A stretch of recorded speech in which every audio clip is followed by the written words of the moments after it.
ನಮ್ಮ ಈ ಕುಂದೂರು ತಾಲೂಕು ಉಲಾಯಿಬೆಟ್ಟು ಗ್ರಾಮ ಶಾಲೆ ಕೇಂದ್ರ ಜುಮ್ಮಾ ಮಸೀದಿ.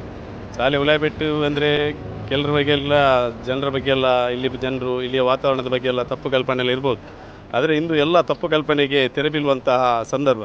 ಯಾಕೆಂದರೆ ಸತತ 66 ವರ್ಷಗಳ ಕಾಲ ಇಲ್ಲಿಯ ಆಡಳಿತ ಮಂಡಳಿ ಉರುಸ್ ಕಮಿಟಿ ಬಹಳ ಅಚ್ಚುಕಟ್ಟಾಗಿ ಸೌಹಾರ್ದಯುತವಾಗಿ ಯಾವುದು ಗೊಂದಲಕ್ಕೆ ಅವಕಾಶವಿಡದೆ ಶಾಂತಿಯ ಮಂತ್ರ, ಶಾಂತಿ ಕೇವಲ ಭಾಷಣದಲ್ಲಿ ಸೀಮಿತವಾಗಿರದೆ ಸ್ವತಃ ನಡೆಸಿಕೊಂಡು ಬಂದು ಯಾವ ರೀತಿಯಾಗಿ ತಮ್ಮ ಜನರಿಗೆ, ನಮ್ಮ ಇಲ್ಲಿಯ ಸ್ಥಳೀಯವಾಗಿರುವುದು ಮಂಗಳೂರು ಪರಿಸರದ ಜನರಿಗೆ, ದಕ್ಷಿಣ ಕನ್ನಡ ಜಿಲ್ಲೆಯ ಪರಿಸರದ ಜನರಿಗೆ ಯಾವ ರೀತಿಯ ಸಂದೇಶ ನೀಡುತ್ತದೆ ಎಂಬುದು ನೀವೆಲ್ಲ ನೋಡಿದಂತಹ ವಿಚಾರ.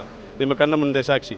ಜಾತಿ ಮತ ಭೇದವಿಲ್ಲದೆ ಎಲ್ಲರೂ ಒಟ್ಟಾಗಿ ಒಗ್ಗಟ್ಟಾಗಿ ಈ 66 ವರ್ಷಗಳ ಕಾಲ ಈ ಉರುಸ್ ಕಾರ್ಯಕ್ರಮವನ್ನು ಬಹಳಷ್ಟು ಅಚ್ಚುಕಟ್ಟಾಗಿ ನಿರ್ವಹಿಸಿಕೊಂಡು ಬಂದಿದ್ದಾರೆ. ನಾನು ಇಲ್ಲಿಯ ಎಲ್ಲ ಈ ಪದಾಧಿಕಾರಿಗಳು, ಉರುಸ್ ಕಮಿಟಿ, ಆಡಳಿತ ಕಮಿಟಿ ಹಾಗೂ ಇದಕ್ಕೆ ಸಹಕರಿಸಿದ ಎಲ್ಲರನ್ನು ಅಭಿನಂದಿಸ್ತಾ ಇದ್ದೇವೆ. ಮುಂದೆ ಕೂಡ ಇಂಥ ಉರುಸ್ ಕಾರ್ಯಕ್ರಮ ಹಾಗೂ ಊರಿನ ಶಾಂತಿ ಸಾಮರಸ್ಯಕ್ಕೆ ಯಾವುದೆಲ್ಲ ಕಾರ್ಯಕ್ರಮದ ಅವಶ್ಯಕತೆ ಇದೆ, ಎಲ್ಲರೂ ಎಲ್ಲ ಸಂಘ ಸಂಸ್ಥೆ ಆಗಿರ್ಬೋದು, ಮಸೀದಿ, ಮಂದಿರ, ಚರ್ಚಿ ಎಲ್ಲ ನಡೆದರೂ ನಾವು ಅದನ್ನು ಸ್ವಾಗತಿಸ್ತೇವೆ. ಅಂತಹ ಕಾರ್ಯಕ್ರಮಕ್ಕೆ ಸದಾ ನಾವು ಬೆಂಬಲವನ್ನು ಸೂಚಿಸುತ್ತೇವೆ ಎಂದು ತಿಳಿಸ್ತೇವೆ. ನೋಡಿ, ಇಲ್ಲಿ ಅಂದರೆ ಇದು ಒಂದು ಪೌರಾಣಿಕವಾಗಿ ತುಂಬ ಹಿನ್ನೆಲೆ ಉಳ್ಳಂತಹ ಪ್ರದೇಶ. ಇಲ್ಲಿ ಏನೋ ಹರಕೆ ಹೊತ್ತರೆ ಅದನ್ನು ಸಕ್ಸಸ್ ಆಗುತ್ತೆ ಎಂಬ ನಂಬಿಕೆ ಅದು ಹಿಂದೂ ಮುಸ್ಲಿಂ ಎಲ್ಲ ಸಮುದಾಯಕ್ಕೆ ಇದೆ.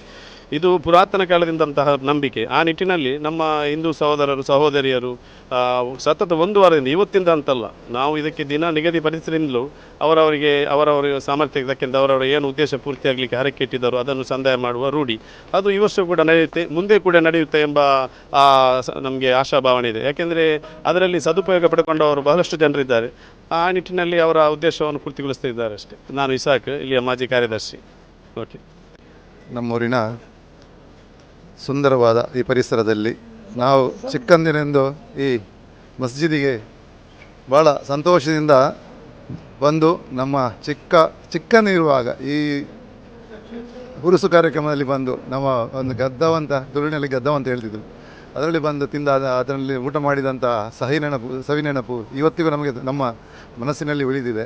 ಇಂಥ ಕಾರ್ಯಕ್ರಮ ಈ ಪರಿಸರಕ್ಕೆ ಎಲ್ಲಕ್ಕೂ ಮುಂಚಿತವಾಗಿ ಇದ್ದಂಥ ನಮ್ಮ ಈ ಮಸ್ಜಿದ್ ಇದಕ್ಕೆ 100 ವರ್ಷ ಅಂತ ತುಂಬಿಕೊಂಡು ಬರುವಂಥ ಈ ಕಾರ್ಯಕ್ರಮ 3 ವರ್ಷಕ್ಕೊಮ್ಮೆ ಈ ಕಾರ್ಯಕ್ರಮ ನಡೀತಾ ಇದೆ.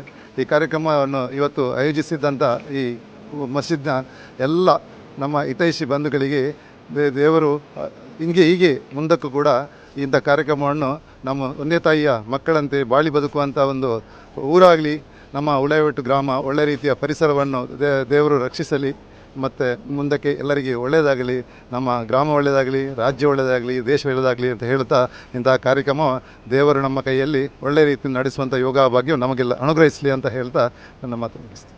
ರೇಖಾಣಿಕೆಗೆ ಸಂಬಂಧಪಟ್ಟ ಹಾಗೆ ಅವ್ರು ಯಾರೋ ಹೆಸರು ಹೇಳಬೇಡಿ ಅಂತ ಹೇಳ್ತಾರೆ. ಒಂದಿಷ್ಟು ಜನ ತೆಂಗಿನಕಾಯಿ ಕೊಟ್ಟಿದ್ದಾರೆ, ಒಂದಿಷ್ಟು ಜನ ಅಕ್ಕಿ ಕೊಟ್ಟಿದ್ದಾರೆ, ಒಂದಿಷ್ಟು ಜನ ಮೆರವಣಿಗೆ ಜೊತೆಗೆ ಬಂದಿದ್ದಾರೆ. ಹಾಗೆ ನಾನೊಂದಿಷ್ಟು ಜನ ಅವ್ರ ಮಕ್ಕಳ ಜೊತೆ ತಾಲೀಮಿನಲ್ಲಿದ್ದೆ. ಸರ್ ನೀವು ಬನ್ನಿ ನಮ್ಮ ಜೊತೆಗೆ ತಾಲೀಮ್ ಅಂತ ಕರೀತಾರೆ. ನನಗೆ ಪೂರ್ತಿ ಮಾಡಲಿಕ್ಕೆ ಆಗಲಿಲ್ಲ.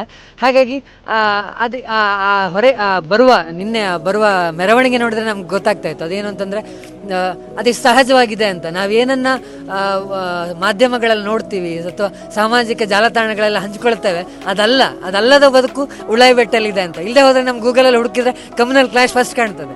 ಅದಲ್ಲದ ಉಲಾಯಿಬೆಟ್ಟು ಇಲ್ಲಿದೆ. ಅದನ್ನು ಕಾಣುವಂಥದ್ದು ಮತ್ತು ಗಮನಿಸುವಂಥದ್ದು ಕೆಲಸ ಆದಾಗ ಇದಕ್ಕಿರುವಂಥ ಪಟ್ಟೆ ಬೇರೆ ಆಗುತ್ತೆ ಅಂತ. ಇಲ್ಲದೆ ಹೋದರೆ 4 ಪೊಲೀಸ್ ಜೀಪ್ ಪ್ರತಿ ಸತಿ ಬರಬೇಕಾಗತ್ತೆ ಅಂತ. ಹಾಗಾಗಿ ನೋಟ ಬೇರೆ ಆಗಲಿ ಅಂತ, ಉಲಾಯಿಬೆಟ್ಟಿನ ನೋಟ ಬೇರೆ ಇದೆ, ಅದನ್ನು ಗಮನಿಸಲಿಕ್ಕೆ ಉರಿಸಿಗೊಮ್ಮೆ ಬನ್ನಿ ಅಂತ ಸಂಜೆವರೆಗಿದೆ. ದಯವಿಟ್ಟು ಬನ್ನಿ, ಆಗ ಗೊತ್ತಾಗುತ್ತೆ ಉಲಾಯಿಬೆಟ್ಟು ಅಂದರೆ ಏನು, ಅದರ ನಿಜವಾದ ನೆಲೆ ಯಾವುದು ಅಂತೇಳಿ ಗೊತ್ತಾಗುತ್ತೆ ಅಂತ ನಾನು ಅಂದ್ಕೊಳ್ತೇನೆ.